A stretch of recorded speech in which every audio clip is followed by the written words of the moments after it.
नमस्कार, मैं राजेश मंडोत्रा। आप दिव्य हिमाचल टीवी देख रहे हैं। शाम के 6 बज गए हैं और आज दिन भर की जो अपडेट है वो इस बुलेटिन में आपके साथ साझा करेंगे। देखिए, हिमाचल में एक मौसम की प्रेडिक्शन नहीं हो सकती आजकल, क्योंकि कभी भी जो बारिश और इस तरह का जो माहौल है वो बन जाता है। और दूसरा, आजकल जो चर्चा है वो हिमाचल पुलिस के अपने जो इंटरनल झगड़े हैं उनकी है।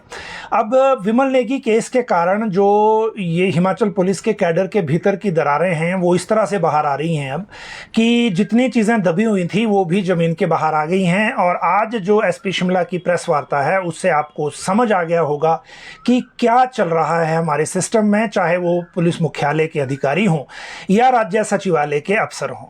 अब इन चीज़ों को लेकर राज्य सरकार क्या सोच रही है, एडमिनिस्ट्रेटिव डिसिप्लिन या एडमिनिस्ट्रेटिव सेटअप या हायरार्की किस तरह से काम करेगी, ये एक अलग विषय है।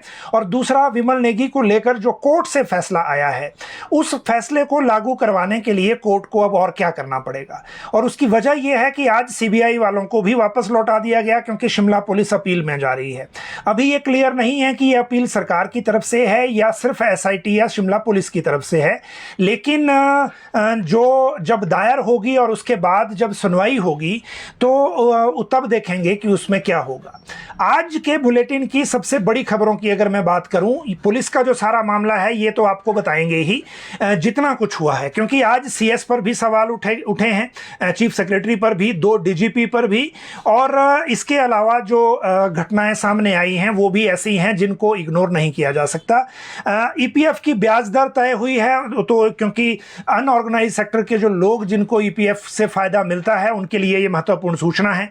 बस किराए में कटौती का फैसला डिप्टी सीएम ने लिया है, लेकिन ये किस कैटेगरी के लिए है ये आपको जानना है। प्रधानमंत्री के साथ आज मुख्यमंत्री सुखविंदर सिंह सुक्खू की दिल्ली में बैठक थी, नीति आयोग की गवर्निंग काउंसिल की। इस बैठक का क्रक्स क्या है, और फिर बात करेंगे भूमि अधिग्रहण मुआवजे के उस फैसले की जो कल हमने आपको एक्सक्लूसिवली बताया था, लेकिन आज सरकार ने इस पे फैसला ले लिया है कि इस फैसले को लेकर आगे करना क्या है। अभी तक लोगों तक जो प्रभावित हैं उन तक इस फैसले की जानकारी तक नहीं पहुंची है, लेकिन सरकार ने इसमें निर्णय अपने जो तरीके से लेना है वो ले लिया है। उस निर्णय की भी जानकारी आपको देंगे, और उसके साथ जो बाकी मामले हैं उन पर एक एक करके इस बुलेटिन में बात करेंगे कि शिमला पुलिस के एसपी ने जो आज प्रेस वार्ता की उसके बाकी इफेक्ट क्या हैं। क्योंकि ये ना सिर्फ पुलिस का मामला अब रह गया है, अब ये बीजेपी के विधायक दल तक बात चली गई है, और इसी तरह की प्रतिक्रियाएं नेता प्रतिपक्ष डॉक्टर बिंदल और बाकी लोगों की भी आई है, तो उन सबको सम अप करके आपको बताएंगे। एक बात करेंगे शहरी निकाय चुनाव के जो शंखनाद है उसकी, क्योंकि एक शेड्यूल आ गया है परिसीमन को लेकर जिसकी जानकारी आपको देना जरूरी है। आउटसोर्स को लेकर चिट्ठी आई है, टीजीटी, पीटीआई और डीपी को लेकर अपडेट है, उसकी बात करेंगे। आउटसोर्स की चिट्ठी के अलावा मौसम का अलर्ट आपको देंगे, और मौसम के अलर्ट को लेकर इसलिए भी बात करनी ज़रूरी है क्योंकि अभी 3 घंटे पहले एक अलर्ट ये भी आया था कि अगले 6 घंटे में राज्य के 6 जिलों में जो है आपको जो मौसम में परिवर्तन और जो एक तरह से तेज़ हवाओं के साथ, गर्जना के साथ बारिश के मामले देखने को मिल सकते हैं। वो होगा या नहीं अभी पता चल जाएगा, लेकिन आने वाले दिनों के लिए मौसम कैसा रहने वाला है ये मौसम विभाग ने अपना पूर्वानुमान बता दिया है। 7 जिलों में 2 दिन तक आंधी रहेगी और फिर बारिश भी होगी इन 2 दिनों के दौरान। और इसके बाद जो मौसम की प्रक्रिया है, जैसे पहले एक फोरकास्ट आया था 26 मई तक 7 जिलों में बारिश का और आंधी चलने का येलो अलर्ट घोषित किया गया था, वो वैसे ही एज इट इज़, उसको परिवर्तन उसमें कुछ हुआ नहीं है। और 4 जून तक मौसम में अप डाउन इस तरह से होता रहेगा। वैसे 24 घंटे के भीतर ये भी प्रेडिक्शन है कि केरल में के तट को मॉनसून टच कर जाएगा, जो इस साल का मॉनसून है, और वो फिर हिमाचल आते आते जितना टाइम लेता है वो आपको उसमें पता उस तरह से चल जाएगा। अगली बात करेंगे मौसम के बाद आउटसोर्स की चिट्ठी को लेकर, और ये जो आउटसोर्स की चिट्ठी लिखी है ये बिजली बोर्ड के कर्मचारियों ने मुख्यमंत्री को लिखी है। जो आउटसोर्स के कर्मचारी हैं इन्होंने ये कहा है कि न्यूनतम जो मजदूरी है वो 25 रुपये दैनिक की बढ़ोतरी की मांग उसमें की है, क्योंकि बाकी जगह ये बढ़ोतरी हुई होगी, इनकी नहीं हुई। और मुख्यमंत्री ने बजट में ये घोषणा की थी, अभी तक इसमें ऑर्डर जारी नहीं हुए हैं। वैसे जो बजट की अनाउंसमेंट है इस तरह की वो 1 अप्रैल से लागू होती है, एक जनरल परसेप्शन नोटिफिकेशन इसमें है, जो पहले से प्रक्रिया है वो भी यही है। लेकिन अभी तक ऐसा कुछ हुआ नहीं है, इसलिए शायद इन्होंने ये डिमांड की है कि इस फैसले को जल्दी से लागू करवाया जाए ताकि ये लाभ इनको मिल सके। हालांकि अभी जो शहरी निकायों में वो बढ़ने हैं, या बाकी एक नोटिफिकेशन लेबर एंड एम्प्लॉयमेंट से हुई थी दिहाड़ी और जो बाकी वर्कफोर्स की जो वेतन है उसको लेकर, बाकी जो है अभी तक कोई डिसीजन इसमें हो नहीं पाया है। अगली बात करेंगे जो टीजीटी की प्रमोशन की बात है। और टीजीटी की प्रमोशन की बात से पहले एक बात आपको बता दें कि प्राथमिक स्कूलों में जो ऑनलाइन वर्क है वो रोक दिया गया है। इससे मिड डे मील की ऑनलाइन हाजिरी, ऑनलाइन एंट्री सहित काम रुके हुए हैं। और ये इसलिए भी रुके हैं क्योंकि जो जेबीटी हड़ताल कर रहे हैं उनको लेकर अब, क्योंकि वो कोर्ट गए थे और कोर्ट जाने के बाद उनको व्यक्तिगत पेशी के लिए अब शिक्षा सचिव ने बुलाया है 27 तारीख को 3 बजे राज्य सचिवालय में। और 8 लोग जो सस्पेंड हुए हैं उनकी ये व्यक्तिगत पेशी उसमें होगी। दूसरी बात जो है टीजीटी की प्रमोशन को लेकर है, सभी जिलों में प्रमोट होने वाले जेबीटी और सीएंडबी का डाटा मांगा है और 20 जून तक ये पूरा डाटा भेजने को कहा है, क्योंकि टीजीटी इनमें बनाए जाने हैं। लेकिन इनके साथ देखिए एक और बात है कि जो टीजीटी से लेक्चरर बनने हैं उनको लेकर भी डाटा जो एक बार फिर से मांगा गया है, ताकि उस प्रमोशन की प्रक्रिया को भी आगे बढ़ाया जा सके। क्योंकि शिक्षा मंत्री ने पिछले हफ्ते ही ये बैठक की थी और उसके बाद ये डायरेक्शन दी थी कि इन प्रमोशन की प्रक्रिया जो है उनको आगे फास्ट किया जाए ताकि ये ऑर्डर किए जा सकें, जिस तरह से अब सेशन नया शुरू हो गया है उसको देखते हुए। इसके बाद जो एक पीटीआई और पीईटी को, डीपीई और पीटीआई को लेकर अपडेट है। खाली पदों का डाटा मांगा है पीटीआई और डीपीई का, और अधिकतर स्कूलों में ये खाली पद चल रहे हैं। 2000 पद पीटीआई के खाली हैं। इसके बावजूद अब ये डाटा मांगा गया है। 1 सप्ताह के भीतर खाली पदों का डाटा निदेशालय भेजने को कहा गया है, ताकि सरकार आगे पद भरने को लेकर इसमें निर्णय लिया जा सके। और अभी भी ये देखना होगा, क्योंकि इससे पहले जो डाटा मांगा जाता है उसके बाद कई बार वो युक्तिकरण में इस्तेमाल होता है, कई बार नई भर्ती के लिए। इस बार किसके लिए होगा वो अभी रिप्लाई आने के बाद पता चलेगा कि उसमें क्या होता है। अब बात करते हैं शहरी चुनावों का जो शंखनाद हुआ है उसकी। देखिए हिमाचल में जो प्रक्रिया है शहरी निकाय चुनाव की, उस प्रक्रिया के मुताबिक एक नोटिफिकेशन राज्य निर्वाचन आयोग ने की है। और राज्य निर्वाचन आयोग की जो ये नोटिफिकेशन है ये कहती है कि जो 73 शहरी निकाय हैं माइनस नगर निगम शिमला, नगर निगम में क्योंकि शेड्यूल अलग होता है चुनाव का, तो इन शहरी निकायों में 1 जुलाई 2025 तक वार्ड बंदी का प्रक्रिया पूरी कर देनी चाहिए। और इसके लिए जो पुनर्गठन है वार्डों का, उसकी अधिसूचना जारी हो गई है, उसका बाकायदा शेड्यूल जारी हो गया है। और इस शेड्यूल के मुताबिक 30 मई 2025 तक वार्डों के निर्धारण की प्रस्तावना बनेगी। जो प्रारूप है वो 2 जून 2025 को प्रकाशित किया जाएगा। 9 जून 2025 को संबंधित डीसी इसमें आपत्तियां और सुझाव मंगवाएंगे, और उसके बाद प्रक्रिया पूरी करते करते 1 जुलाई 2025 तक 73 शहरों में ये प्रक्रिया पूरी होगी। लेकिन पंचायती राज शहरी निकाय चुनाव की प्रक्रिया से जुड़े हुए कोई भी अधिकारी हो, उन अधिकारियों का अब तबादला नहीं हो सकेगा। कर्मचारी अधिकारी जो भी हैं, तो ये एक अलग मैटर है, क्योंकि चुनाव एक तरह से प्रक्रिया शुरू हो गई है, तो उसके बाद अब चीजें उसी तरह से चलेंगी। अगली बात करते हैं, और अगला जो पूरा मामला है अब ये हो गया है जो एसपी शिमला की प्रेस वार्ता और उससे रिलेटेड सारे मामले हैं, क्योंकि बाकी मामले उसके बाद हम लेंगे।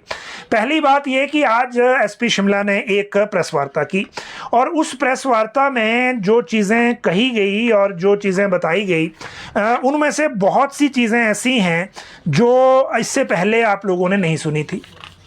और पहली बात तो इसमें खबर के रूप में यह है कि जो हाई कोर्ट ने डिसीजन दिया है जो जस्टिस अजय मोहन गोयल ने, और वो भी उस मामले में जिस मामले में विमल नेगी की जो मौत है उसकी इंक्वायरी दी गई थी, उसमें जो अब जांच है उस मामले में वो सीबीआई को ट्रांसफ़र करने को कहा गया है। लेकिन एसपी शिमला ने आज ये कहा कि वो एसआईटी की ओर से अपील दायर कर रहे हैं हिमाचल हाई कोर्ट में, और उसमें एसआईटी ने अभी तक जो इंक्वायरी की है उस इंक्वायरी के आधार पर, और जो डीजीपी ने एफिडेविट दिया है उसकी मंशा को स्पष्ट किया जाएगा कि वो क्यों जो उनका जो एफिडेविट है एसआईटी इसका डीजीपी का जो एफिडेविट है वो क्यों जो है मोटिवेटेड है, वो हकीकत से परे है। और एसपी का इसमें यह तर्क है संजीव गांधी का कि जो सीबीआई को केस जो दिया गया है वो जिन फैक्ट्स पे दिया गया है वो क्लियर करना ज़रूरी है। जो इसमें डीजीपी ने भ्रामक शपथ पत्र दिया है उसके कारण बताएंगे वो कोर्ट में, और जितनी की जांच अभी तक इंडिपेंडेंटली फेयर हो चुकी है उसके लिए प्रोटेक्शन मांगेंगे। हालांकि फिलहाल उन्होंने इंक्वायरी को रोक दिया है, लेकिन इंक्वायरी को रोकने के बाद सीबीआई आज आई थी केस रिकॉर्ड लेने के लिए, उनको रिकॉर्ड नहीं दिया गया और एक मेल कर दी गई है सीबीआई हेडक्वार्टर में डायरेक्टर को, और उसकी कॉपी उनको रिसीव करवा दी गई है जो लोग सीबीआई से केस का रिकॉर्ड लेने आए थे। तो इसका मतलब ये कि अब अपील दायर होगी, उस अपील में कोर्ट क्या एंटरटेन करता है, कब तक ये लगती है, मोस्ट लाइकली सोमवार को ये हो सकता है। और लेकिन अभी कुछ चीज़ें इसमें सवाल हैं। पहला सवाल ये है कि क्या ये पुलिस की तरफ से होगी, इंडिविजुअल होगी या राज्य सरकार की तरफ से होगी, क्योंकि 3 पार्टीज इस केस में थी। एक उसमें पार्टी थी क्योंकि किरण नेगी ने किया था केस, विमल नेगी धर्मपत्नी ने। पहले थी एसआईटी जो एसपी शिमला ने बनाई थी, दूसरी थे डीजीपी जिन्होंने सर्च की एसआईटी बनाई थी, और तीसरे थे सेक्रेटरी होम जिन्होंने अलग से इंक्वायरी की थी, फैक्ट फाइंडिंग इंक्वायरी जिसको बोलते हैं। ये 3 चीजें इसमें हैं। अब इनमें से जो सेक्रेटरी होम है वो क्लियर कह चुके हैं कि विमल नेगी की डेथ की वजह उनको पावर कॉर्पोरेशन में जो भ्रष्टाचार चल रहा था उसकी वजह से उन पर प्रेशर बनाया गया और उसकी वजह से वो ये स्टेप लेने को मजबूर हुए। तो यहां तो अबैटमेंट टू सुसाइड वाला मामला एंगल आ रहा है। लेकिन जो पुलिस की एसआईटी की इंक्वायरी है वो कह रहे हैं कि साइकेट्रिक थे, ये दवाइयां खा रहे थे, ये ऐसा कर रहे थे, वो स्टेबल नहीं थे, और फैमिली में भी चीज़ें उतनी रेगुलर नहीं थी, मतलब नॉर्मल नहीं थी, कुछ ऐसी ऐसी बातें उसमें हैं। तो हालांकि शुरुआत जो थी पहली स्टेटस रिपोर्ट में वो एक्सटेंशन ऑफ टाइम पेखूवाला की थी, लेकिन दूसरी में उसको बदल दिया गया जब पुलिस की स्टेटस रिपोर्ट आई। तो फिर अब इन चीज़ों में थोड़ा डिफरेंस है दोनों में। तीसरी है डीजीपी जो ऑलरेडी इन क्वेश्चन है एसआईटी की ओर से या एसपी शिमला की ओर से कि उन्होंने गलत जो एफिडेविट है वो कोर्ट में दिया। तो इन 3 पार्टीज में से 2 तो जा नहीं सकती जिनको जो राज्य सरकार को रिप्रेजेंट कर रही थी, सिर्फ एसपी शिमला जाएंगे। तो क्या एसपी शिमला इंडिविजुअल कैपेसिटी में जाएंगे या राज्य सरकार की तरफ से जाएंगे, ये अभी कंफर्म करना बाकी है, क्योंकि एडवोकेट जनरल का एक मीडिया में बयान आया है कि वो इसको एजिटेट नहीं कर रहे हैं जजमेंट को या उसका अपील में नहीं जा रहे हैं। लेकिन अगर अब एसपी ने कहा कि अपील में जा रहे हैं तो वो क्या सरकार की तरफ से जा रहे हैं या इंडिविजुअल जा रहे हैं, वो एक मैटर इसमें है। लेकिन दूसरी चीज इसमें देखिए एक और क्या हुई है। हाई कोर्ट की ये सुनवाई दोनों दिन ऑन कैमरा हुई और वो यूट्यूब पे लाइव भी चला। उसी वीडियो को चला दिया अपने फेसबुक पर सुधीर शर्मा ने जो भाजपा के विधायक हैं, और उन्होंने चलाया, उसको व्यूअरशिप भी अच्छी मिली क्योंकि उन्होंने सिर्फ एसपी शिमला का जो बयान था उसको जोड़ा। जब उनको जज ने ये कहा कि आप इनडिसिप्लिन कर रहे हैं कोर्ट के अंदर खड़े होकर डीजीपी के खिलाफ बोलने के लिए, तो वो उन्होंने डाल दिया उस पर फेसबुक अकाउंट पर, सोशल मीडिया पर। उसके खिलाफ एसपी ने याचिका दायर किया हाई कोर्ट में कि ये आईटी एक्ट क्या भाई खिलाफत है, और साथ में जो एक इसमें प्रोसीडिंग अंडर कॉपीराइट जो है उसका भी मिसयूज है, तो ये अवमानना का मामला भी बनता है। इस पे भी कोर्ट ने अब व्यू लेना है कि इसमें क्या हुआ, कैसा ये इसमें फॉल्ट क्या है। लेकिन एसपी की जो प्रेस वार्ता है वो सिर्फ इतने तक सीमित नहीं है। आज उन्होंने चीफ सेक्रेटरी को भी निशाना बनाया, आज उन्होंने डीजीपी के अलावा पूर्व डीजीपी को भी निशाना बनाया, अलग अलग केसेस को कोट करके, और ये कहा कि जब शिमला की पुलिस भर्ती का मामला खुला था तो उन्होंने सबसे पहले उसके लिए डाइसेंट नोट दिया था, उसके बाद पुलिस मुख्यालय के अधिकारी उनके खिलाफ हो गए और वही ग्रज वो अब उनसे निकाल रहे हैं। एक बात ये कही। दूसरी बात ये कही कि जो शिमला में विस्फोट हुआ था माल रोड पे हिमाचल रसोई में, उसको पूर्व डीजीपी संजय कुंडू ने जबरदस्ती एनएसजी को बुलाकर एक फर्जी रिपोर्ट तैयार करवाई कि इसमें आरडीएक्स का इस्तेमाल हुआ, जबकि इंक्वायरी रिपोर्ट ये कहती है कि वहां आरडीएक्स नहीं था, वो सिर्फ और सिर्फ गैस का जो विस्फोट है, वो गैस जब अंदर इकट्ठी हो गई जो एलपीजी होती है उसके बाद वो धमाका हुआ। तो ये फर्जी बनाया गया ताकि उस कंपनी को और इसको फायदा पहुंचाया जा सके। तीसरी बात ये कि उन्होंने कहा कि जो ब्रह्मा समाज मंदिर का केस चल रहा है शिमला में, जिसमें एक तरफ पार्टी ये ब्रह्मा समाज वाले हैं, दूसरी तरफ पार्टी जो है वो अलग हैं, तो उसमें ये कहा गया कि चीफ सेक्रेटरी ने उनको बुलाकर ये कहा कि इसमें आप जो स्वामी हैं उनसे पूछताछ नहीं करेंगे और इस इंक्वायरी को बंद करिए, और ये भी कहा कि इसकी गवाही डीसी भी दे सकते हैं जो उनके साथ उस वक्त थे। मतलब जो आईपीएस में चल रहा है सारा ये कबड्डी का खेल, वो अब आईएएस में भी लाने की तैयारी है। हालांकि ऐसा लगता तो नहीं, क्योंकि अगर इस तरह के सर्विसेज का हाल होगा तो फिर ये स्टेट कहां जाएगा और सरकार का क्या रोल रह जाएगा बीच में, ये तो अलग बात है। लेकिन उन्होंने ये बात भी कही, ये भी एक सीरियस एलिगेशन है और इसमें चीफ सेक्रेटरी को भी क्लैरिफाई करना चाहिए कि क्या ऐसा हुआ था या नहीं हुआ था। एक बात इसमें यह भी होती है कि जो ऑफिशियल सीक्रेसी का सिस्टम है या उसमें जो वर्किंग की एक प्रक्रिया है, सुपीरियर ऑफिसर हायरार्की में इसके लिए बाध्य नहीं है कि वो अपने जूनियर को कोई चीज़ कन्वे कर रहा है तो वो पूरे रीज़न और फैक्ट के साथ करे। अगर किसी ने उनको कहा है करने को और वो आगे उसको कन्वे कर रहे हैं तो उनके लिए ये ज़रूरी नहीं है कि जिसने उनको कहा है वो भी आगे उसको बताएं।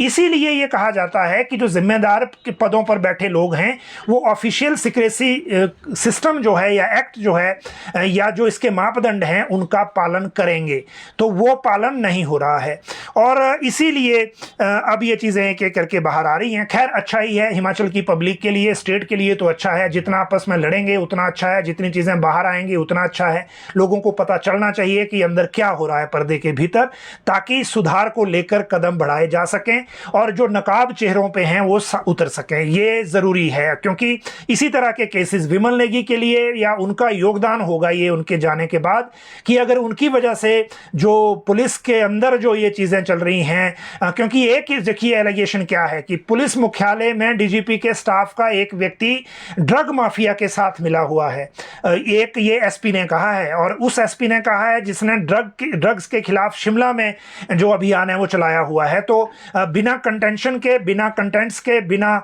किसी सबूतों के तो कह नहीं सकते। तो एक ये भी आपके लिए हमारे लिए एक देखने की बात है कि अगर इस तरह की स्थितियां हैं तो फिर आगे क्या होगा। तो इस तरह की बातें बीच में आई हैं। एक और बात इसमें यह आई है कि जो एसआईटी ने इसीलिए डीजीपी को कोई भी किसी भी तरह की सूचना या किसी भी तरह का फैक्ट देने से मना किया था क्योंकि वो पहले से कंप्रोमाइज्ड थे, ये आरोप लगाया है एसपी ने। और ये भी कहा है कि जो उनका एफिडेविट है वो गैर जिम्मेदाराना है और इसी तरह के वो झूठे एफिडेविट इससे पहले भी दे चुके हैं। तो मैंने आपको सारी बातें बता दी कि किस किस को एसपी ने जो है आज टारगेट किया है और क्या क्या फैक्ट उनके खिलाफ बताए हैं। तो ये मुझे लगता है इससे क्लैरिटी हो जाएगी। अब बात करते हैं कि सीबीआई को रिकॉर्ड नहीं दिया, वो पहले बात हो गई कि वो आए थे तो उनको लेटर दे दिया है। अब कोर्ट में जब ये पिटीशन चली जाएगी तो उसके बाद बात होगी। लेकिन जब एसपी ने प्रेस कॉन्फ्रेंस कर दी तो सडनली पुलिस मुख्यालय से कुछ मीडिया कर्मियों को एक कॉल आया और ये कॉल था डीजीपी की तरफ से कि वो भी मीडिया के साथ कुछ बात करना चाहते हैं ऑन कैमरा। जब वहां लोग चले गए तो उसके बाद जो लोग कोऑर्डिनेट कर रहे थे पुलिस के अधिकारी, उन्होंने उनको एक रूम में बिठाया और उसके बाद बात करने की जो प्रेपरेशन करते हैं उसकी शुरुआत हुई। सडनली डीजीपी को कोई कॉल आया, वो निकले अपने कमरे से और उन्होंने गाड़ी पकड़ी और वो दिल्ली चले गए। और अब दिल्ली गए नहीं, लेकिन पुलिस मुख्यालय से ये बताया गया कि वो दिल्ली चले गए हैं। मतलब ये कि उन्होंने बुलाया लेकिन उन्होंने मीडिया में बात नहीं की। इसका मतलब कोई इंटरवेंशन बीच में हुई है कि आप इसका रिबटल नहीं करोगे जो एसपी ने कहा है, नहीं तो उसके बाद लड़ाई और खुल के बाहर आएगी। खैर वो दिल्ली गए, उसके बाद अब क्या होता है वो देखना होगा। और अभी भी कोई इसके अलावा कोई अभी बड़ा अपडेट नहीं है। चर्चाएं बहुत चल रही हैं लेकिन कोई बड़ा अपडेट नहीं है। मुझे लगता है मुख्यमंत्री ने जब वापस दिल्ली से आना है संडे को या फिर मंडे को, तो उसके बाद ये चीज़ें आगे होंगी कि क्या क्या चीज़ें करनी है, क्या क्या स्टेप लेने हैं। और अगर पुलिस अपील में जा रही है तो फिर उसका बैकअप प्लान और बाकी सारी चीज़ों क्या होगा, क्योंकि अभी तक कुछ भी ये कहा नहीं जा सकता कि आगे इन्वेस्टिगेशन अब कैसे शुरू होगी। शिमला पुलिस ने रोक दी है, सीबीआई को गई नहीं, तो अभी हम बीच में अटके हुए हैं। दूसरी बात इसमें यह है कि जब ये सारी घटनाएं हो गई तो अब प्रतिक्रियाएं क्या है। कल राज्य सरकार की तरफ से विक्रमादित्य सिंह ने कहा था कि जो भी फैसला आया हम उसका स्वागत करते हैं। हालांकि सरकार ने कोशिश की थी न्याय दिलाने की। जगत नेगी ने तो कह दिया, जो राजस्व मंत्री हैं, कि सीबीआई तो तोता है और इसलिए वो हम उम्मीद ज़्यादा करते नहीं। नहीं। लेकिन नरेश चौहान जो मीडिया एडवाइजर हैं सरकार के, उन्होंने कहा कि जो भी फैसला आया वो ठीक है, हम अपील नहीं कर रहे हैं। और जो हालांकि हमने पूरी कोशिश की, 3 तरह की जांच भी करवाई, लेकिन आज ये चीज़ रिवर्स हो गई जब एसपी ने कहा कि हम अपील में जा रहे हैं। तो अब बीजेपी की तरफ से प्रतिक्रिया क्या है, देखिए। पहले तो आपको बताते हैं जयराम ठाकुर ने क्या कहा। जयराम ठाकुर आज किन्नौर में थे, जहां से विमल नेगी बिलोंग करते हैं। उन्होंने तिरंगा यात्रा को संबोधित किया ऑपरेशन सिंदूर पर, और एकदम अपना भाषण जो है वो चेंज करके ले आए विमल नेगी पूरे वाले मामले में, क्योंकि उनको भी पता है कि विमल नेगी को लेकर किन्नौर में बात नहीं करेंगे तो बात बनेगी नहीं। और उन्होंने ये कहा वहां पर कि जो विधानसभा में झूठ बोला गया कि विमल नेगी का परिवार सेटिस्फाइड है सरकार की इंक्वायरी से, और उसी परिवार को हाई कोर्ट में खड़े होकर धक्के खाने पड़े न्याय के लिए, इंक्वायरी करवाने के लिए। और अब सारी चीजें साफ हैं, परिवार को अपमान झेलना पड़ा, और वो भी जस्टिस लेने के लिए। पुलिस के अधिकारी आपस में खुन्नस निकाल रहे हैं, किसी को कोई फर्क नहीं पड़ता कि उस परिवार को न्याय मिला कि नहीं। और जो अनुशासित विभाग में जो तालमेल और व्यवस्था तार तार हो गई है और कोई इसको संभालने वाला नहीं है, यही सरकार की आज की हालत है, ये कहा जयराम ठाकुर ने। इनके बाद अगली प्रतिक्रिया में आपको बताऊं तो वो प्रतिक्रिया अब बताऊं आपको डॉक्टर बिंदल की। डॉक्टर बिंदल ने ये कहा कि कोर्ट का जो ये फैसला आया और उसके बाद कोर्ट के फैसले के बाद जो एसपी की आज की प्रेस वार्ता है, उससे ये साफ हो गया है कि पुलिस के अंदर क्या चल रहा है और सरकार के भीतर क्या चल रहा है। ये मामला ऐसा है जिसमें जो ये लोग हैं, जो लोग सामने दिख रहे हैं कि किसकी वजह से डेथ हुई और पावर कॉर्पोरेशन में क्या हुआ, ये बहुत छोटी चीजें हो गई हैं और अब असली खेल कुछ और है, ये बिंदल ने कहा। इसके बाद बयान आया जी सतपाल सत्ती का, जो उन्होंने प्रेस कॉन्फ्रेंस कर दी हमीरपुर में। और सतपाल सत्ती ने हमीरपुर की प्रेस कॉन्फ्रेंस में कहा कि जो पेखूवाला का प्रोजेक्ट है, पहले सीबीआई इसकी जांच करे, इसके साथ जो जो चीज़ें हुई हैं उसी के साथ पहले ये जांच भी हो। और इस जांच के कारण जो चीज़ें चल रही हैं उसको जो है पहले पेखूवाला प्रोजेक्ट को देखा जाए, सतपाल सत्ती ने कहा, क्योंकि इसी प्रोजेक्ट के भ्रष्टाचार की वजह से विमल नेगी की जो मौत हुई और इसी प्रोजेक्ट की वजह से पुलिस को अपनी जो इंक्वायरी है और जो पुलिस के जो लोग हैं उन्होंने जो सबूत हैं उनको मिटाने की कोशिश की, जो पेन ड्राइव को फॉर्मेट किया गया। तो ये सतपाल सत्ती हो गए। फिर आइए जी सुधीर शर्मा की बात। सुधीर शर्मा को लेकर तो एलिगेशन यही था कि पहले तो उन्होंने वीडियो प्ले किया और वो केस कर दिया, याचिका दायर कर दी संजीव गांधी एसपी ने हाई कोर्ट में। लेकिन सुधीर शर्मा ने डबल अटैक किया। पहला अटैक तो ये कि अभी अभी उनकी तरफ से एक लीगल नोटिस सर्व कर दिया गया है एसपी शिमला को, और ये advocate Nitasha Katoch judicial complex district court Dharamshala की तरफ से है, और ये साइन किया गया है इनकी तरफ से। और इन्होंने जो है प्रेस ब्रीफिंग में जो कहा है वो उन्होंने कहा है कि by this notice I call upon you to make an urgent press briefing and to withdraw all the unsubstantiated and irresponsible allegation against my client within a period of 2 days from the receipt of this notice, or against you redressal given both civil and contempt of court of law और responsible। ये तो हो गया legal term में जो एक legal notice दिया है। लेकिन लीगल नोटिस के साथ उन्होंने कहा कि जो वैसे तो एक कमेंट उन्होंने कर दिया कि हर गांधी महात्मा नहीं होता, ये भी लोगों को समझना चाहिए। और दूसरी बात साथ में ये कह दी कि ये जो प्रिविलेज नोटिस है इसका विधानसभा में दिया जाएगा और प्रिविलेज नोटिस का जवाब फिर देना पड़ेगा जो उन्होंने बात कही है। हालांकि ये वो एलिगेशन हैं जो उन्होंने वीडियो के अलावा वहां लगाए थे। इन्होंने कहा था कि आप किंग पिन पाए गए हैं सरकार को गिराने के षड्यंत्र में, ये एसपी ने कहा था, तो उसका जवाब फिर सुधीर शर्मा ने उस तरह से दिया है। तो मतलब आप देखिए कि ये लड़ाई कहां कहां जा रही है और ये लेवल इसका क्या होगा। तो ये जो बीजेपी की तरफ से प्रतिक्रियाएं थी उनकी बात हो गई। अब बात करते हैं इस पूरे झगड़े के अलग पूरे मैटर्स की। पहली बात भू अधिग्रहण के मुआवजे की कर लेते हैं। कल ये डिसीजन हुआ और सुन्नी डैम जो विस्थापित हैं उनके कारण ये केस गया था और जस्टिस तरलोक सिंह चौहान और सुशील कुकरेजा की बेंच में केस लगा था। उस केस में ये हुआ कि जो फैक्टर 1 लगाया गया था रूरल एरिया में और उसके लिए जो 1 अप्रैल 2015 को शायद नोटिफिकेशन लिटिगेशन हुई थी उसको क्वैश कर दिया कोर्ट ने और कहा कि फैक्टर 2 लगाइए, मतलब जो मुआवजा है वो 2 गुना करिए। कल ही ये जजमेंट मिल गई रेवेन्यू डिपार्टमेंट को, लेकिन मैंने आपको बताया था कि अगर ये राज्य सरकार की परियोजनाओं और भारत सरकार की परियोजनाओं 4 लेन इत्यादि में लगा तो 5,000 करोड़ से ज्यादा की लायबिलिटी क्रिएट हो रही थी। जो संयुक्त संघर्ष समिति है 4 लेन वाली, जिसके अध्यक्ष ब्रिगेडियर खुशहाल ठाकुर थे, उन्होंने आज कल तो पहले वीडियो जारी किया, आज प्रेस नोट जारी करके स्वागत भी किया कोर्ट के फैसले का और राज्य सरकार से आग्रह किया कि इस फैसले को जल्द लागू किया जाए ताकि 4 लेन के प्रभावितों को भी डबल मुआवजा मिल सके।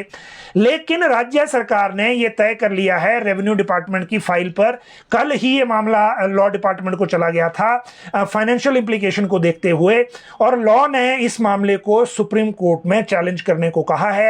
एडवाइस आज आ गई है और बहुत जल्दी ये मामला सुप्रीम कोर्ट में चैलेंज हो रहा है। सरकार जो हिमाचल हाई कोर्ट के फैसले के खिलाफ सुप्रीम कोर्ट सरकार जा रही है ताकि जो है ये जो इसकी देनदारी है उसको और इस जो जजमेंट है, इस जो नोटिफिकेशन है 2015 वाली, उसको बचाया जा सके। तो ये अपडेट तो थी मुआवजे को लेकर। पीएम और सीएम की मीटिंग की भी बात करते हैं। देखिए, मुख्यमंत्री दिल्ली, आपको पता है कि हम पहले भी बता रहे थे कि इस बार ज्यादा मुलाकातें हैं, बहुत सारा काम दिल्ली में है।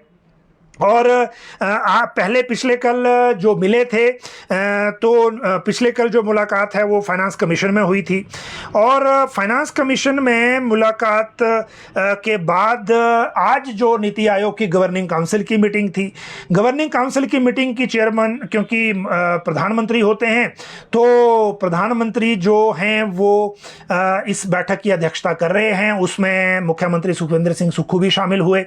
हिमाचल के मुद्दे जो इसमें आने थे वो भी आए हैं और प्रधानमंत्री ने इस बैठक में कहा है कि हमें अब राज्यों को जो विकास की स्पीड है उसको बढ़ाना होगा, इंक्रीज करना होगा। और साथ में ये भी कहा कि जो विजन 2047 है जो नीति आयोग के मीटिंग में विकसित भारत 2047 का जो विजन है, उस विजन के मुताबिक जो लॉन्ग टर्म और इंक्लूसिव जो विजन के जो प्लान्स हैं उनको लागू करना होगा और इसी तरह से सभी स्टेट्स को जो इसमें टारगेट मिले हैं उन स्टेट्स को इन टारगेट्स को पूरा करना होगा। ये ओपनिंग रिमार्क्स में कहा गया और इसमें जो है बाकी जो चीज़ें हैं वो स्टेट वाइज, क्योंकि इसमें सब्जेक्ट कम रहते हैं। नवंबर में चीफ सेक्रेटरी कॉन्फ्रेंस आ रही है, उसमें भी नीति आयोग का यही सब्जेक्ट है, विकसित भारत 2047। तो इन सारे मामलों को लेकर चीज़ें आगे चल रही हैं और ये कहा कि व्हेन सेंटर एंड स्टेट साथ काम करते हैं तो जो गोल है उसको हासिल करना आसान हो जाता है और इसी तरह से सभी राज्यों ने अपनी अपनी बात इसमें कही है। साथ में हिमाचल की ओर से जो मुख्यमंत्री ने जो बात उसमें रखनी है उसको लेकर अभी ज़रूर अलग से इंतज़ार ज़रूर है, क्योंकि रिटर्न में स्टेटमेंट जो है वो जाती है इसमें। आगे जो चीज़ें हैं वो अभी उसके लिए इंतज़ार करना होगा, तो उसका इंतज़ार थोड़ा कर लेते हैं। लेकिन अभी तक ये मीटिंग जो है वो नीति आयोग के साथ दिल्ली में हो रही है। अब अगली बात है इसके बाद बस किराए में कटौती की। देखिए, आज बस किराए को लेकर बात करने से पहले ई बसों की बात कर लेते हैं और ये ई बसों को लेकर एचआरटीसी ने वर्क ऑर्डर जारी कर दिया है। चार्जिंग स्टेशनों की व्यवस्था तेजी से करने को कहा है। बेंगलुरु में बसें तैयार करने का काम भी शुरू हो गया है। लेकिन जो बस किराए में कटौती का मामला है ये है शिमला सिटी के स्कूलों का और इन स्कूलों को लेकर आज डिप्टी सीएम मुकेश अग्निहोत्री की अध्यक्षता में बैठक हुई। उसके बाद इन्होंने मीडिया को ब्रीफ किया। उसमें एमडी जो एचआरटीसी के हैं निपुण जिंदल वो भी थे। अब 6 किलोमीटर तक 1200 रुपये लगेगा, 12 किलोमीटर तक 1800 रुपये लगेगा और लगेंगे और बस किराए में 600 से 700 रुपये कम कर किए हैं, जो क्योंकि यहाँ लोग विरोध कर रहे थे। किराया 250 रुपये तक पहुँच गया था, 2500 तक शायद, हाँ 2500 तक पहुँच गया था, तो उसका विरोध हो रहा था। तो उसके बाद ये बस किराए में कटौती की गई है जो लोगों के लिए, स्कूल के बच्चों के लिए यहाँ पर राहत है। और इसके लिए एचआरटीसी शिमला में जो 42 बसें चला रही हैं और इसके लिए उप मुख्यमंत्री ने बताया भी कि ये 42 बसें सिर्फ इसी काम के लिए हैं, इनको बाकी रूटों पे भी नहीं चलाया जा सकता। इसीलिए एचआरटीसी ने ये फैसला लिया है और अभिभावकों के जो हैं सेंटिमेंट्स हैं या उनका फीडबैक है उसको देखते हुए इसको वापस कम किया गया है। अगली बात करेंगे इसके बाद और वो बात है पीएफ धारकों के लिए जो ईपीएफ वाले हैं। कर्मचारी भविष्य सुरक्षा निधि के लिए वित्तीय वर्ष 2024-25 में 8.25% की ब्याज दर जारी रहेगी और करोड़ों कर्मचारियों के लिए ये फायदेमंद होगा। 7 करोड़ से ज़्यादा सदस्यों को इस ब्याज दर का लाभ मिलेगा और सरकार की मंजूरी के बाद अब यह ब्याज सीधे खातों में ट्रांसफर किया जाएगा। इससे पहले ईपीएफओ के सेंट्रल बोर्ड ऑफ ट्रस्टी ने 28 फरवरी को मीटिंग में 8.25 ब्याज दर को बरकरार रखने का फैसला किया था, जो पिछले वित्त वर्ष में दी गई दर के बराबर है।